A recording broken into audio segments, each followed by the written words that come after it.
Okay, ready? Yes. Good evening, ladies and gentlemen. Welcome to the November 19th meeting of the Skokie Plan Commission. I will read a statement. Until further notice, meetings of the Plan Commission will be held electronically with the majority of members participating via remote access in order to comply with the State of Illinois Gubernatorial Disaster Proclamation. Members of the public who wish to comment as to an item on the published agenda must submit their statement or question in writing to Steve Marciani at steve.marciani@skokie.org. And all properly submitted statements or questions will be presented and read during the relevant portion of the meeting. Written comments also may be submitted by email to citizenscomments@skokie.org or by mail to the Village of Skokie. Attention, Matt Brandmeier, ex officio Plan Commissioner at 5127 Oakton Street, Skokie, Illinois, 60077, or via the Village's drop box no later than noon on the day of the meeting, located by the public entry to the Village Hall. Okay. First order of business, I will call the roll. And if, is everybody unmuted? Okay. Please answer when your name is called. Commissioner Mitchell Not online yet. is absent. Commissioner Quain? Here. Thank you. Commissioner Lakhani? Here. Commissioner Robinson? Here. Commissioner Franklin? Here. Commissioner Elkstein? That's Eckstein, here. Eckstein, I'm sorry. No problem. Present? Thank you. Commissioner Jeff Berman? Here. Commissioner Matei? Here. And I am here. Okay. I'd like to welcome two new members to the board tonight. We have Sheila Akani and Bonnie Eckstein. Is that correct? Yes, Okay. So, welcome aboard. This is your first meeting, so feel free to ask questions and just follow along, and there's nothing too complicated about this. Thank you. Okay, first order of business is to approve the minutes for the last meeting. Do I have a motion to approve? I'll make the motion to approve the minutes. Commissioner Berman motions. Do I have a second? Can you press Second. for his Thank you. Okay, all in favor say aye. Aye. Opposed? Nobody opposed. Okay. First case we have tonight is case 2020-16P, a zoning chapter amendment for miscellaneous crop farming. Tom Wojtek is requesting an amendment to Appendix A of the Chapter 118 zoning of the Skokie Village Code to add all other miscellaneous crop farming to the use table to allow additional crops to be grown in the industrial zone and any other zoning chapter modifications to accommodate this request.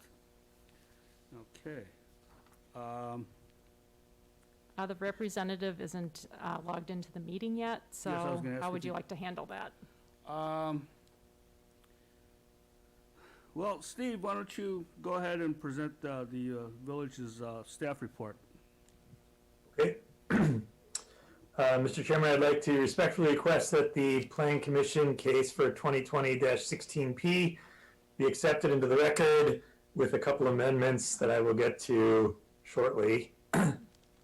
Your request is granted. Great. So for a point of clarification, there's a attachment that was yellow at the bottom of page 3, which was actually recycled from another case and was not supposed to be part of this. It was yellow because we were supposed to remove it, and we never did. So there is no attachment to this particular case. That was down here. Also on the second paragraph on page 2, it's CBD, not CDB. I had CDBG in my head and mistyped. So with those exceptions, Mr. Voitek is requesting an amendment to add some additional items to our agricultural section. I kind of went through the history of how we got agricultural uses back into our ordinance. These were not excluded for any, the requested ones were not excluded for any particular reason. It's just the other ones were added over time. So this particular group, we already allow the growing of flowers and other floriculture products. We allow food crops that are grown indoors, and we allow medical cannabis under a special provision. This would cover basically non-food crop items, and I gave some examples. And it's mostly like, seeds and clones and things that are. This would include industrial hemp or commercial hemp. So spices are included in this, and herbs and hay if anyone wants to grow hay. But the point is that it would be the rest of the the non-food items going under cover, excepting those types of cannabis that are otherwise regulated by state statute. And the original request was to add it to one specific zone, but staff is requesting that we add it to all the M districts, and then also add the other uses to the M districts, the other agricultural uses such as floriculture, food crops grown under cover, so that all of these indoor agricultural uses would be allowed inside in our industrial zones. Okay. And I'll take any questions. Steve, I know that for people who are growing marijuana, legally with a license, I believe they're restricted to 5,000 square feet of growing space. Is there any restrictions to the amount of area or the amount of plants they could have just for hemp? So I got a lot of background information on this, which I didn't actually include, and the applicant's lawyer is an expert on this. So we would follow the regular regulations that are for hemp production. There's two federal bills, one of which the state has adopted and one of which the state has not adopted. So they would have to follow whatever the regular rules are for hemp. I don't know the answer to your question about regulations on size. But the stuff that's classified as recreational or medical marijuana is in a different category and is under a different set of regulations. So this is some stuff, this would include plants that have such a very small amount of the drug element that they're not, it's fine. Hey, Steve, Yes. do you see this along the lines eventually as like a potential micro farming on a larger scale in some of our industrial areas? So we already allow in the research district and on the roofs when we added into the industrial zones, we could include small scale. Now those were for research purposes, but yes, this would include micro farming or even large farming as long as it's grown indoors. In our climate, we want to have that kind anyway. A lot of perishables are grown locally inside, especially lettuces and herbs, thing that doesn't transport very well or for a long period of time.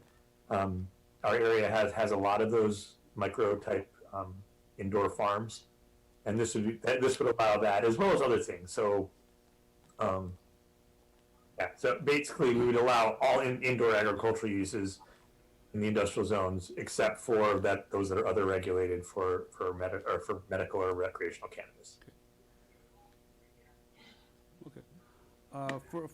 Excuse me for just deviating a little bit. For point of order here,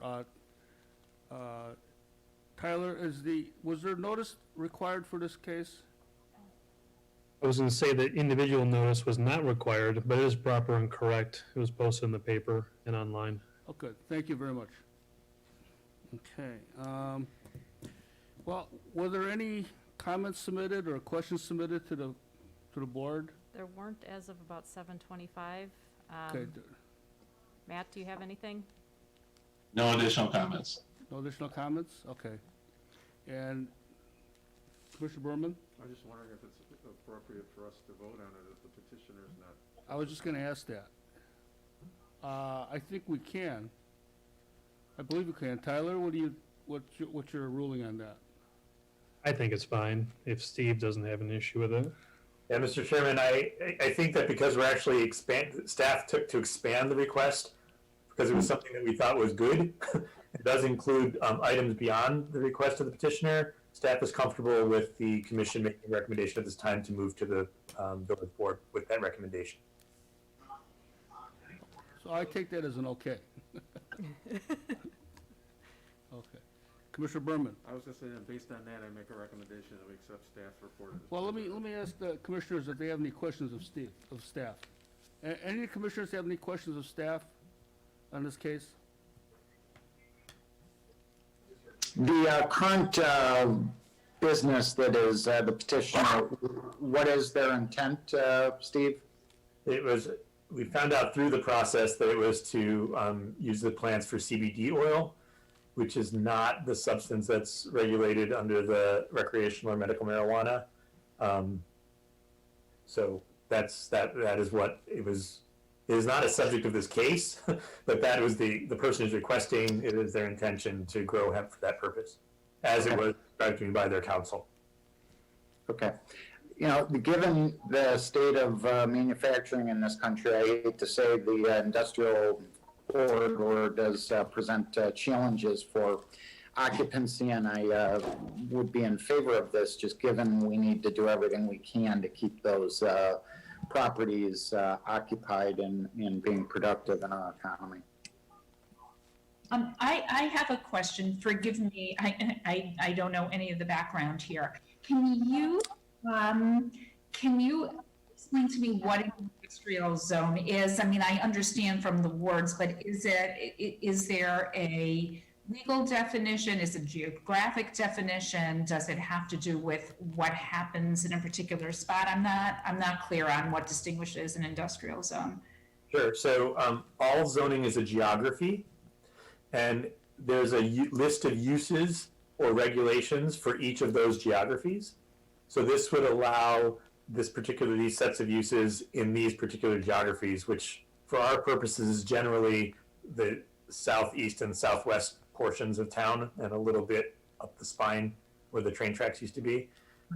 But those are the general areas that are what we call M zones, which are 3 of the 4 industrial zones we have.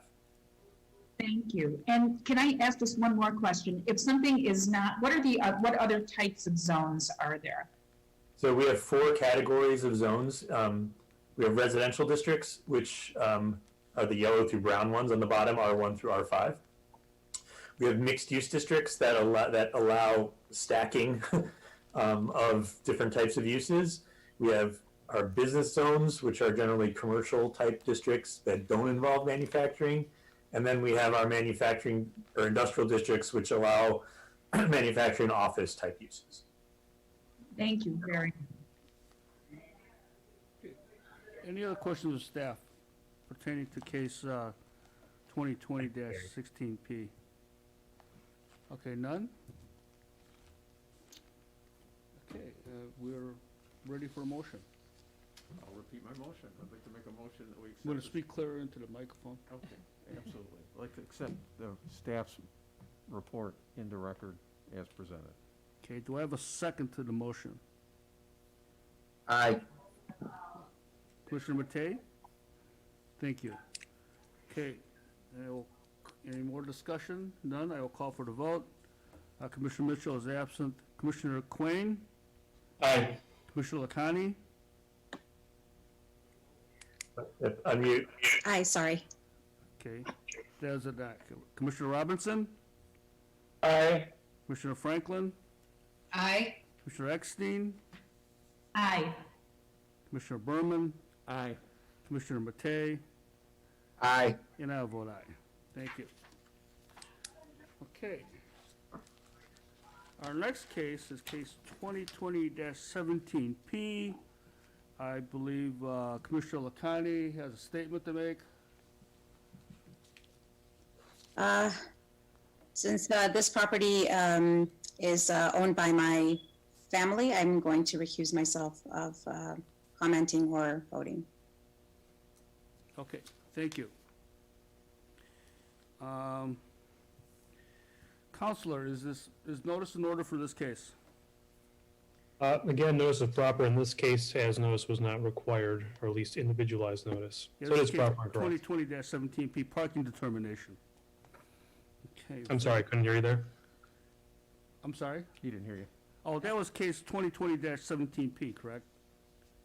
Yeah, the parking determination also doesn't require individualized notice, Okay. so it was proper and correct. Very good, thank you. Do we have the petitioner Yes. online? Okay. Yes. Is it Kareem? It is. Okay. You care to make a statement? Sure, I'd be happy to. Thank you, and I appreciate the opportunity today to address the commission. Oh, Kareem, This is regard before we One before we moment. proceed, I'm going to virtually swear you in.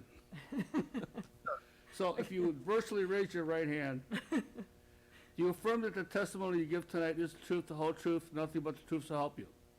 I do. Thank you very much.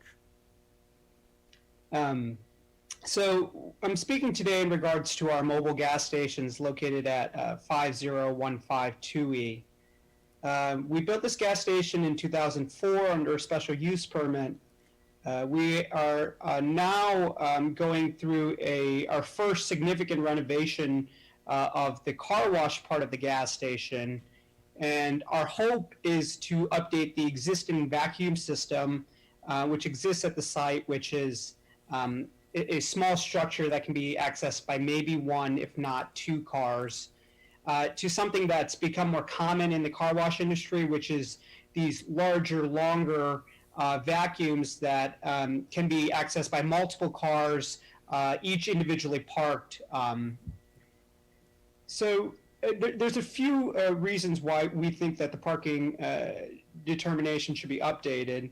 The first is that in 2004, when we had built this property through the special use permit, the special use permit had contemplated a carry-out restaurant to also be included at the gas station. And that was something that we were contemplating at the time, which we never ended up putting in place at the gas station. Given that fact, we think the requirement for the number of spots for both customers and for employees is a bit outdated from what it was in the special use permit. Specifically, I think the special use permit outlines that our estimate was 4 employees at any time to be on site. And since we've opened, we've never exceeded 2 employees at any point on the site. Additionally, the automated nature of the car wash system is another reason why we think the parking determination should be updated.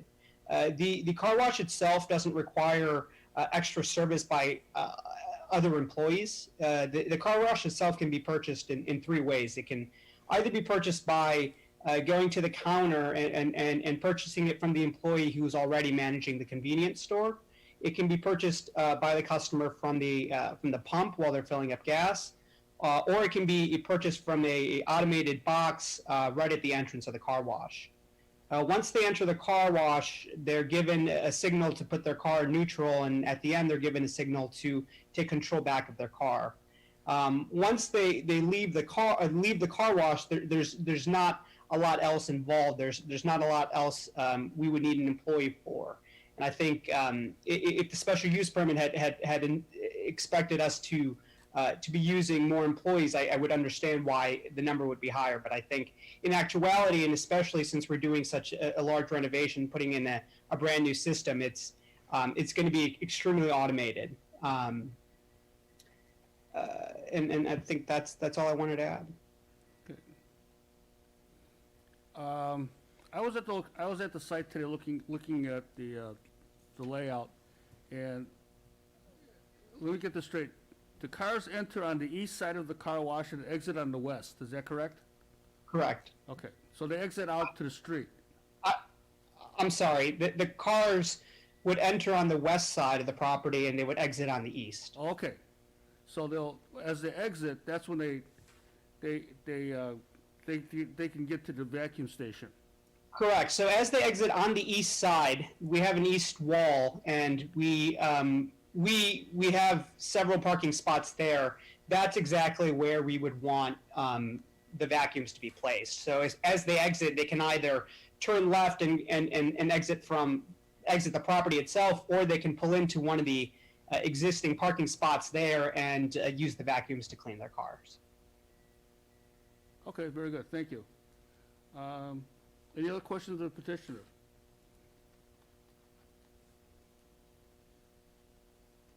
Okay. Paul? all right.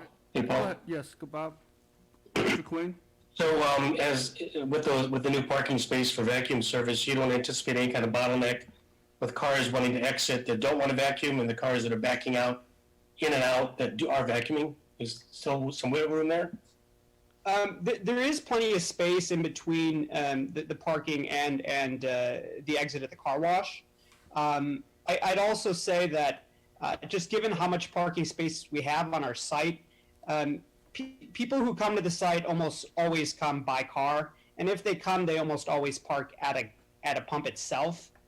With the large number of parking spots we have, we don't think it'll be too congested given the vacuums. Okay. Any other questions?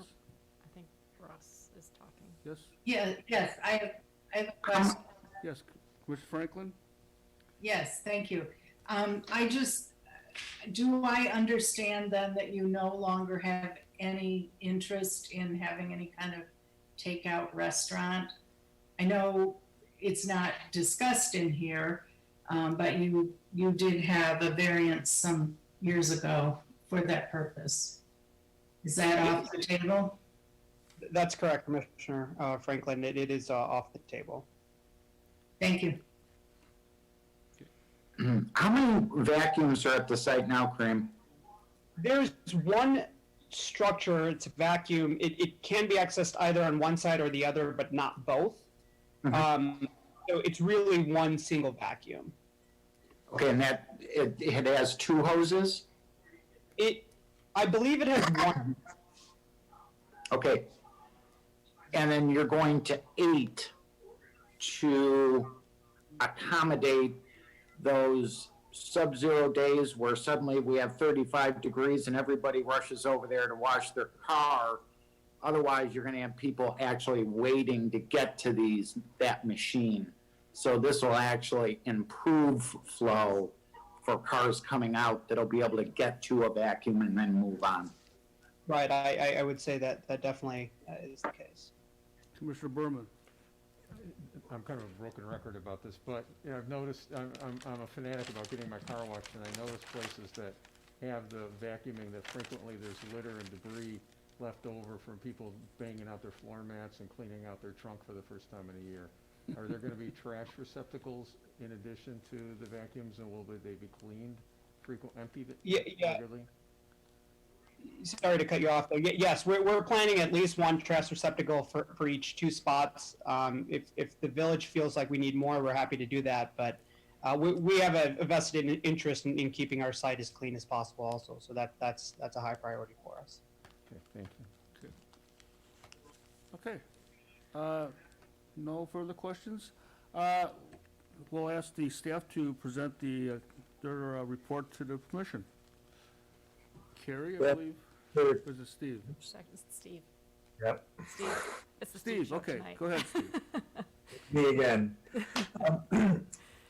Mr. Chairman, I'd like to request again that the staff be accepted into the record as presented. So granted. So for the benefit of the newer commissioners, just to explain exactly why you're not looking at plans right now.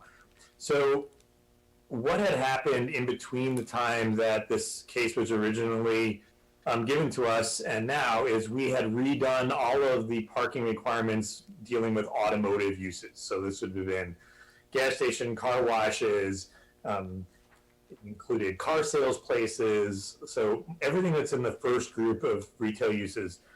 When this special use was granted, it was under the old system of calculating.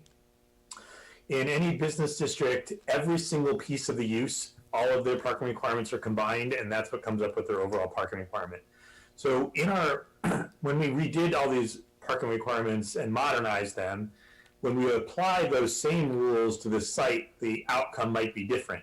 But one thing that changed which is one of the reasons for the case for tonight, is there used to be a fixed parking requirement for car washes, and now it's a parking determination because, as Mr. Lacani was explaining, different car washes operate in different ways. You know, sometimes there are guys or people out there wiping down cars at the end, or they're being detailed, or in this case, it's just automatic and people drive through and drive out, and the only time they really sometimes exit the car at all is for their arm to go through the window to punch the key code in. So because of that, for these particular types of uses, or this set of these kinds of uses, we sometimes have you make the determination, or have staff make a recommendation to you for what that parking requirement is. So Mr. Lacani will be requesting a modification to his special use permit. In his particular special use permit, the only thing that they specifically talk about the number of parking spaces that are required. So in order to modify that, the village board modify that, we have to first recalculate the parking, and this is part of that. So as he described, once we recalculated, and there's a different outcome, and I described that in my report. I just need to get to my report that I can see it. Because now my report is scrolling in front of me without my control. So when we recalculated, it turns out that there will be, there were 2 spaces set aside for vacuums before. The site was also not, or is currently not built to plan. So when they make those modifications and redo the site, they will not be able to fit 8 vacuums, but they will be able to have at least 4 and probably more. They will also need to upgrade their vacuuming or their air station, which needs to be in a separated parking space. Right now it's in a drive aisle. And when someone is getting air, then cars can't circulate, so that does need to be moved. But once all these changes are made with this new parking requirement, it's minor enough that it can go directly to the village board. So what we've determined is that the parking requirement for this particular use should be 1 space for every vacuum. So at this point then now it's just a matter of them coming up with the final plan to bring to the village board. But we feel that based off of the operation of this particular car wash, we don't need any additional spaces other than vacuum spaces, which could also be used for drying. Okay, very good. Any questions of staff? And we'll work with Mr. Lacani to come up with that final plan. And we've got recommendations, our traffic engineer, to manipulate the site to increase the number of spaces. Thanks, Steve. No questions of staff? Were there any questions submitted to the board? No emails were submitted. No, okay. Okay.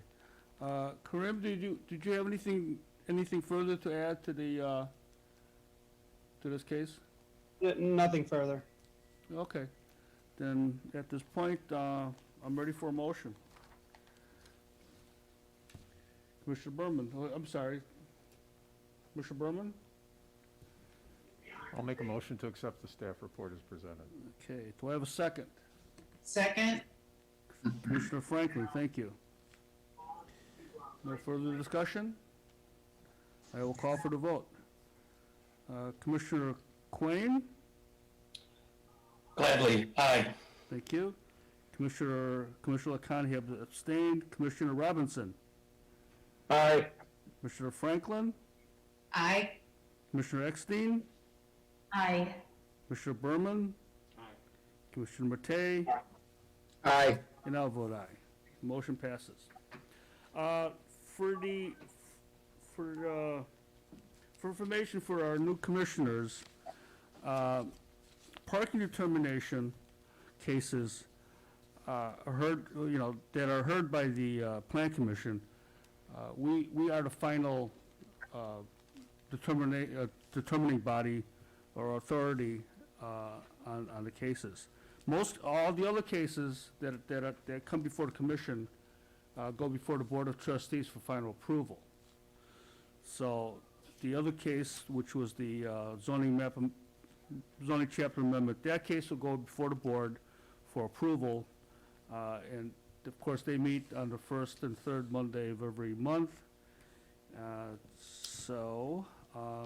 Yeah, the parking determinations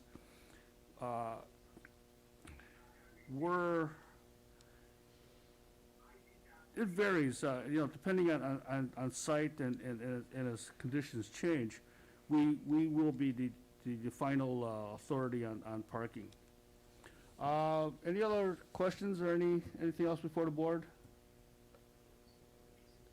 Not having any, and this meeting's adjourned. Thank you for attending. Good night, everybody. Thank Night. you. Happy Thanksgiving to everybody. Bonnie, Stay safe. Before you sign off, Happy Thanksgiving, thank you. Right, Bonnie, before you sign off, oh, jeez. sorry. You signed off?